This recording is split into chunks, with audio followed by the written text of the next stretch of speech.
চাঁদ পড়ছে। এত সুন্দর দৃশ্য সবাই কিন্তু দেখতে পায় না।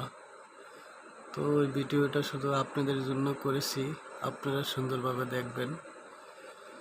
যারা রাত্রে চাঁদ দেখতে পান না, ভিডিওটা তাদের জন্য। এবং আশা করি সবাই শেয়ার করে দেবেন এবং ভিডিওটা সুন্দর করে সম্পূর্ণ দেখবেন, ভালো লাগবে।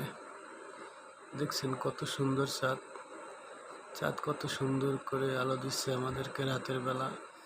যে চাঁদ আমাদেরকে রাত্রে আলো দেয় তাকে সুন্দর করে দেখাই আমাদের জন্য কাম্য। পৃথিবীতে কত সুন্দর সুন্দর জিনিস আছে যা আমরা দেখতে পাই না, তো রাতের আধারে চলে যায়। তাই আপনাদের জন্য এই ভিডিওটা, সবাই দেখবেন, আশা করি ভালো লাগবে। সবাই ভালো থাকবেন। আল্লাহ হাফেজ।